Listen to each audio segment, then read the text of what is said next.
அனைவருக்கும் மகிழ் வணக்கம். Welcome to Tata 24 Tamil. நான் கிஷோர், ஜிஎஸ் ஃபேக்கல்டி. எஸ்எஸ்சி சைட்லேருந்து ஒரு ப்ராப்பரான அஃபீஷியல் அப்டேட் வராததுனால ஒரே கண்டென்ட்டையே வேறு பேரில் வேறு தம்ப்நெயிலில் போக வேண்டியதாக இருக்குது. உங்களுக்கே தெரியும், போன வாரம் இந்த ஆனுவல் பிளானர் ஏன் ரிலீஸ் ஆகலை, அதில் இருக்கக்கூடிய எரர் என்னவாக இருக்குது, ஏன் வந்துட்டு இஷ்யூவாக இருக்கலான்னு அஃபீஷியலாக இன்ஃபர்மேஷன் இல்லை. ஆனால் நம்ம கெஸ் பண்ணுறது மாதிரி ஒரு வீடியோ வந்துட்டு போட்டிருந்தோம். அண்ட் அது தாண்டி மறுபடியும் இன்னும் நிறைய பேர் வாரம் நம்ம பசங்க ஆஸ்பிரன்ஸ் அதிகமாகிறதுனாலையோ இந்த காலேஜ் முடிகிற மாதிரி இருக்கும்போதே நிறைய ஒரு குரூப் அப்படி நம்ம படிக்க வரோம் இல்லையா, நம்மளும் அப்படி தான் வந்தோம், அது மாதிரி வருவாங்க இல்லையா, அவங்களுக்கும் ஒரு பெரிய டவுட் இருக்குது. சார், சிஜிஎல் எக்ஸாம் எப்போ வரும், சிஹெச்எஸ்எல் எப்போ வரும், ஆனுவல் பிளானர் எப்போ வரும்? இப்போ நம்ம எல்லாருக்கும் ஒரு கன்ஃபியூஷன் இருக்குது. ஒரு பிரச்சனைனா நம்ம எஸ்எஸ்சி கிட்ட போய் கேட்போம். நம்ம எஸ்எஸ்சி ஆஸ்பிரன்ஸாக இருந்தோம்னா அந்த எஸ்எஸ்சியே கன்ஃபியூஷனில் இருக்காங்கன்னா என்ன பண்ணுறதுன்னு தெரியலன்றதுனால தான் நம்மளாலையும் கெஸ் தான் பண்ண முடியுது. இப்போ ஒரு சில விஷயம் இருக்குது, ஆல்ரெடி சொன்னது தான், அதை நான் கொஞ்சம் ஸ்பீடாக சொல்கிறேன். இதை வச்சு நீங்கள் ஒரு முடிவுக்கு வந்து நீங்களாக வந்துட்டு படிக்க ஆரம்பிச்சிருங்க. எக்ஸாம் வரப்போகிறது என்னமோ உண்மை தான். ஸோ 2026க்கான சிஜிஎல், சிஹெச்எஸ்எல், எம்டிஎஸ் எல்லாம் கண்டிப்பாக வரப்போகுது, அதில் டவுட் இல்லை. ஆனால் எப்போ அதுக்கான நோட்டிஃபிகேஷன் வரும், அது பொறுத்து எப்போ எக்ஸாம் இருக்கும், அதை பற்றிலாம் எந்த ஒரு இன்ஃபர்மேஷனும் இல்லை. கெஸ் பண்ணுறதை வச்சு நான் மட்டும் சொல்லலாம் நடந்திருக்கக்கூடிய விஷயத்தை பற்றி. நீங்கள் இந்த பிடிஎஃபை பார்த்துருக்கீங்களான்னு தெரியல, ஏன்னா பார்க்குறதுக்குள்ளேயே அதை வந்து தூக்கி விட்டாங்க. கரெக்டாக ஜனவரி 8 ஸோ இந்த பொங்கலுக்கு கொஞ்ச நாள் முன்னாடி அஃபீஷியல் ஆனுவல் பிளானர் ஃபார் 2026ன்னு சொல்லி எஸ்எஸ்சி சைட்லேருந்து ரிலீஸ் பண்ணியிருந்தாங்க. ஸோ நீங்கள் வந்துட்டு நம்ம அஃபீஷியல் எஸ்எஸ்சியோட வெப்சைட்டை நம்ம கண்டிப்பாக ஒரு தடவையாச்சும் போய் பார்த்துருப்போம். அதை நானுமே வந்துட்டு காமிக்கிறேன். ஸோ ssc.gov.in ஓகேவா? ஓகே, ஸோ இதான் நம்ம அஃபீஷியல் எஸ்எஸ்சியோடைய வெப்சைட்னு வச்சுக்கோங்களேன். இந்த வெப்சைட்டில் கொஞ்சம் கீழே வந்தீங்கன்னா இந்த நோட்டீஸ் போர்ட் செக்ஷனில் தான் முக்கியமான எல்லா நோட்டீஸஸ் பிடிஎஃபாக வந்துட்டு அதை வியூ பண்ணுறதுக்கோ இல்லை டவுன்லோட் பண்ணுறதுக்கோ கொடுப்பாங்க.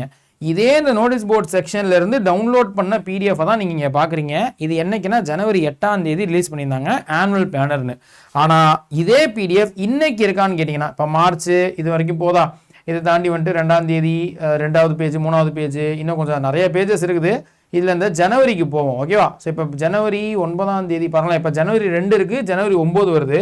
ஜனவரி 8ன்னு சொல்லி ஒரு தனி செக்ஷன் இருந்துச்சு. அந்த செக்ஷனில் தான் இந்த பிடிஎஃப் வந்துட்டு ரிலீஸ் பண்ணியிருந்தாங்க. 2026க்கான ஆனுவல் பிளானர். ஸோ இதில் எப்போ எந்த எக்ஸாம் வரும்ன்ற ஒரு டென்டேட்டிவ், அதுவும் எக்ஸாக்ட் டேட் இல்லை. இப்போ டிஎன்பிசி வந்துட்டு நோட்டிஃபிகேஷன் எந்த டேட்டு, எக்ஸாம் என்னைக்கு இருக்குன்ற தெளிவான அப்டேட் கொடுத்துருந்தாங்க. பட் ஆனால் யூஸ்வலாக எஸ்எஸ்சி ரயில்வேஸை பொறுத்த வரைக்கும் டென்டேட்டிவ் டேட் தான் கொடுப்பாங்க. ஏன்னா மோஸ்ட்லி அவங்க சொன்ன டேட்டில் அவங்க கொடுத்ததுக்கு மாதிரியான சரித்திரம் வந்துட்டு கொஞ்சம் கம்மி தான்.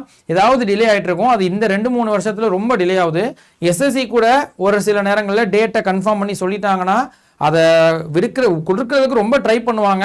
ஆனால் அது இப்போ ஒரு 2-3 வருஷமாக வந்துட்டு டிலே ஆகிட்டு இருக்குது. அந்த எக்ஸாம் டேட் நோட்டிஃபிகேஷன் வர்ற அன்னைக்கு இல்லை அதுக்கு முன்னாடி நாள் வந்துட்டு சில அட்மினிஸ்ட்ரேட்டிவ் காரணங்கள்னால நான் கொஞ்சம் டிலே பண்ணுறோன்னு சொல்லி கரெக்டாக ஒரு நாள் முன்னாடி வந்துட்டு நோட்டீஸ் அனுப்பிச்சிட்டு இருக்காங்க. அந்த மாதிரி இந்த நோட்டீஸ், ஸோ இந்த ஒரு பிடிஎஃப் வந்துட்டு ரிமூவ் பண்ணிட்டாங்க. பட் அந்த ரிமூவ் பண்ண அந்த பிடிஎஃப்ல என்ன கண்டென்ட் இருந்துச்சுன்னா, சிஜிஎலோடைய நோட்டிஃபிகேஷன் மார்ச் மாதம் வரலாம், ஜேஇ எஸ்எஸ்சி ஜேஇயோடைய notification March, selection post March, CHSL வந்துட்டு ஏப்ரல் அப்படின்னு இந்தந்த வேல்யூஸ் வந்துட்டு இந்தந்த விஷயங்கள் இருந்துச்சு. ஸோ அது பிடிஎஃப் உங்களுக்கு இப்போ சின்னதாக தான் தெரியும் அப்படின்றதுனால அதே கண்டென்ட்டை கொஞ்சம் புரிகிற மாதிரி வந்துட்டு நான் இதில் கொண்டு வந்திருக்கேன். ஆனால் ரிமூவ் பண்ண அந்த கண்டென்ட் தான். ஸோ சிஜிஎலோடைய எக்ஸாம் வந்துட்டு நமக்கு மே மாதமோ ஜூன் மாதமோ இருக்கலாம்னு டென்டேட்டிவ்லி இதையும் கொடுத்துருந்தாங்க. ஸோ நோட்டிஃபிகேஷன் மார்ச்சில் வருதுன்னா அதுலேருந்து ஒரு 1.5 மாதம் 2 மாதத்தில் எக்ஸாம் வரலாம். ஸோ அப்போ இவங்க சொல்லியிருக்கிறது எல்லாமே லாஜிக்கலி கரெக்டாக இருக்கிற மாதிரி தான் நமக்கு இருந்துச்சு. ஸோ அதன்படி இப்போ மார்ச் மாதம் கண்டிப்பாக சிஜிஎல் நோட்டிஃபிகேஷனோ இல்லை ஜேஇ செலெக்ஷன் போஸ்டோட நோட்டிஃபிகேஷன் வந்துரும்னு நம்ம வந்துட்டு எதிர்பார்த்துட்டு இருக்கோம் இல்லையா. ஆனால் அதுதான் நடக்க மாட்டேங்குது. ஸோ இப்போ அஃபிஷியலாக இவங்க ரிலீஸ் பண்ணியிருக்கக்கூடிய டேட்டா என்னமோ ரொம்ப பர்ஃபெக்டாக இருந்த மாதிரி தான் இருந்துச்சு. அதையும் ரிமூவ் பண்ணிட்டாங்க. இப்போ மார்ச் கிட்டத்தட்ட எண்டுக்கு வந்துட்டோம், மார்ச் கடைசிக்கு வந்துட்டோம். 3 நோட்டிஃபிகேஷனை நீங்கள் மார்ச் மாதம் ரிலீஸ் பண்ணுறீங்க அப்படின்னு சொல்லியிருந்தீங்கன்னா இந்த 3 நோட்டிஃபிகேஷனில் ஏதாவது ஒன்றையாச்சு மார்ச் ஃபர்ஸ்ட் வீக்கு இல்லைனா செகண்ட் வீக்கு ஒவ்வொரு வாரம் ஒவ்வொரு நோட்டிஃபிகேஷன் ரிலீஸ் பண்ணியிருக்கலாம்ல. ஸோ சிஜிஎலோட ஃபஸ்ட்டு வந்துட்டு ஒரு வாரம் கழிச்சு ஜேஇ, அதுக்கு அடுத்த வாரம் வந்துட்டு செலெக்ஷன் போஸ்ட்டு, 3 நோட்டிஃபிகேஷன் மார்ச் சொல்லியிருக்கீங்கன்னா ஒன்றத்தையாச்சும் ரிலீஸ் பண்ணியிருக்கலாம்னு நமக்கு தோணுது இல்லையா. ஆனால் எதையுமே ரிலீஸ் பண்ணதில்லை அப்படின்றதுனால தான் நமக்கு வந்து ஒரு பெரிய ஸ்பெகுலேஷனாக இருக்குது. இதை தாண்டி இன்னொரு ஒரு பெரிய டவுட் வர்றதுக்கு காரணமாக அதே இந்த அஃபீஷியல் வெப்சைட்டில் மற்ற சேனல்ஸ்லையும் நீங்கள் பார்த்துருக்கலாம், நிறைய இடங்களில் நார்த் சேனல்ஸும் சரி, நம்மளே இதை பற்றி ஒரு வீடியோ போட்டிருந்தோம். So official annual calendar SSC release பண்ணிட்டாங்க அப்படின்னு வந்துட்டு போட்டுட்டு இருந்தாங்க. ஆனால் நம்ம வந்துட்டு அதை எக்ஸ்பிளிசிட்டாக போடவே இல்லை. ஏன்னா இது உண்மைன்னு நம்மளால நம்ப முடியல. அஃபீஷியலாக இருந்த கேலண்டர் பிடிஎஃபை காணோம், ரிமூவ் பண்ணிட்டாங்க. ஆனால் சைடில் எஸ்எஸ்சி கேலண்டர் ஒன்று இருக்குது பார்த்தீங்க இல்லையா? ஸோ இதை நீங்கள் வியூ ஆல் கொடுத்துட்டு இதில் வந்துட்டு டேட்டை நீங்கள் கொஞ்சம் தள்ளி போகிறீங்க. ஸோ 3வது பேஜில் எப்போயோ வரும். இப்போ இந்த பேஜ் 4வது பேஜ்னு வச்சுக்கோங்களேன். ஸோ இந்த பேஜில் பார்த்தீங்க அப்படின்னா 2026க்கானது அப்படின்னு நம்ம சொல்லியிருக்காங்க. 2026 27ன்னு சொல்லி இதில் நமக்கு வந்துட்டு இங்கே பாருங்கடா அன்னும் இப்போ தான் இதை பார்க்குறேன், சிஜிஎலுக்கு பதிலாக அன்னோன் எக்ஸாம்னு மாற்றிருக்காங்க பாருங்களேன். இதனால தான் இதை நான் வந்துட்டு நம்பவே இல்லை. எல்லா சேனல்லையும் அஃபீஷியல் ரிலீஸ்டுன்னு போட்டாங்க, அஃபீஷியல் எக்ஸாம் டேட் வந்துட்டு நோட்டிஃபிகேஷன் டேட் ரிலீஸ்டுன்னு போட்டாங்க. நம்மளால அதை வந்துட்டு சொல்ல முடியல. ரீசன் என்னன்னா இதுவே எரர்னு நமக்கு வந்துட்டு தோணுது. இப்போ நீங்கள் ஒரு தடவை செக் பண்ணி பாருங்கள், இல்லைன்னா இன்னொரு இதில் வந்துட்டு செக் பண்ணி பார்க்கலாம். லைவாக நம்ம பார்க்கும்போது இந்த ஒரு சம்பவம் இதை நான் எதிர்பார்க்கல. ஒன்றும் இல்லை, கொஞ்ச நேரத்துக்கு முன்னாடி நான் பார்க்கும்போது சிஜிஎல் அது வந்துட்டு 31/3, அதாவது மார்ச் 31 சிஜிஎல் நோட்டிஃபிகேஷன் வரும்.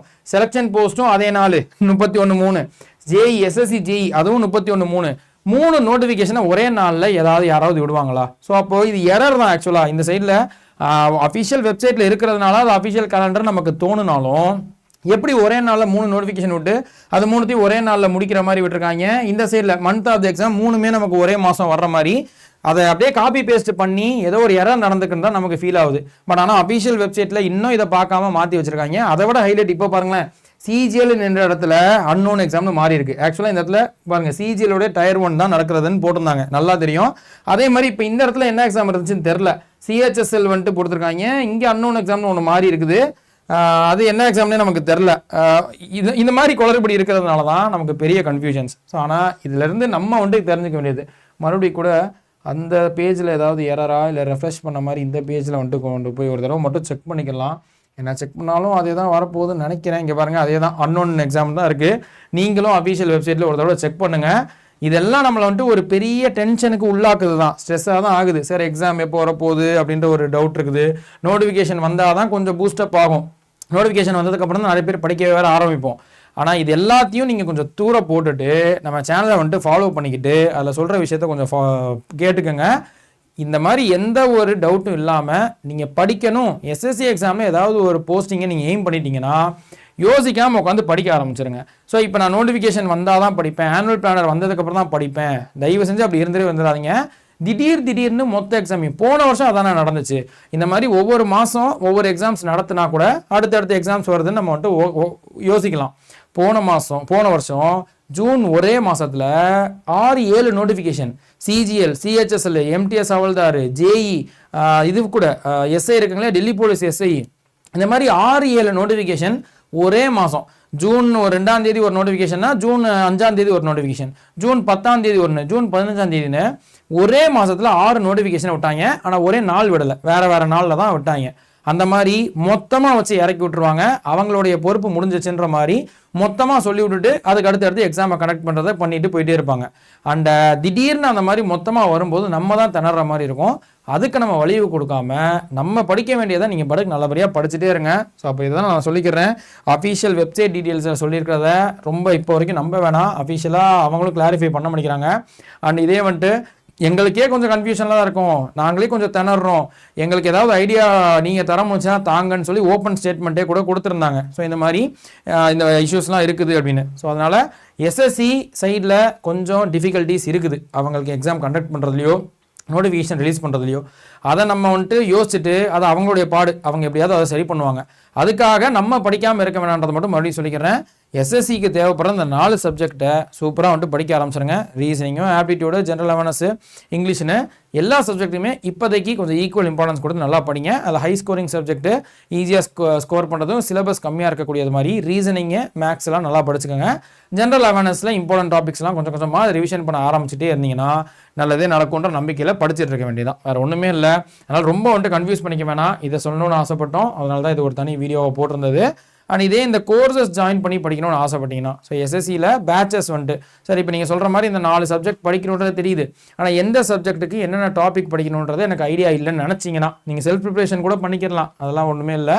ஆனால் என்ன சரி எனக்கு ஆர்கனைஸ்டாக கிளாஸஸ் இருந்தால் பெட்டராக இருக்கும் ஆன்லைன் கிளாஸஸ் நினச்சிங்கன்னா சிஜிஎல் பேட்சோ இல்லை ஃபவுண்டேஷன் பேட்சோ. ஸோ மேன்மை 4.1 இப்போ சிஜிஎல் சிஹெச்எஸ்எல் எம்டிஎஸ்னு இது எல்லாத்துக்கும் தேவைப்படுற 4 சப்ஜெக்ட் சொன்னோம் இல்லையா, 4த்தையுமே பேசிக்ஸ்லேருந்து நடத்தக்கூடிய ஃபவுண்டேஷன் பேட்சோ இல்லை சிஜிஎலுக்கு மட்டும் படிக்கிறீங்கன்னா சிஜிஎல் பேட்ச்னு நம்ம லான்ச் பண்ணியிருக்கோம். செக் பண்ணி பாருங்கள். இல்லை மல்டிபிள் எக்ஸாம்ஸ் படிக்கிறீங்கன்னா தமிழ்நாடு மெகா பேக் இந்த ஒரு கோர்ஸை 2 வருஷம் வேலிடிட்டியில் ஜாயின் பண்ணிட்டீங்கன்னா 2 வருஷத்துக்கு எஸ்எஸ்சி ரயில்வேஸு டிஎன்பிசின்னு எல்லா வீடியோஸ் எல்லா பேட்சையும் பார்க்க முடியும். ஸோ இதில் எதுனாலும் நீங்கள் ஆஃபரோட ஜாயின் பண்ணிக்கணும்னா Y890 இந்த கோடை யூஸ் பண்ணும்போது இந்த ஸ்பெஷல் ஃபெஸ்டிவல் டேஸில் இந்த உகாதி ரம்ஜான் இதெல்லாம் ஒட்டி வந்துட்டு ஆஃபர்ஸ் கொடுப்பாங்க. அதை மாதிரி அந்த நாட்களில் இந்த Y890 கோடை யூஸ் பண்ணிக்கிட்டிங்கன்னா 22% 30% வரைக்கும் ஆஃபர் இருக்கும். அதோட முக்கியமாக டபுள் வேலிடிட்டி 2 வருஷத்துக்கு நீங்கள் யூஸ் பண்ணிக்கலாம். செக் பண்ணி கண்டிப்பாக யூஸ் பண்ணிக்கோங்க. வேறு ஏதாவது டவுட் இருக்குன்னா நம்ம Telegram channel Instagram channel follow பண்ணிக்கோங்க.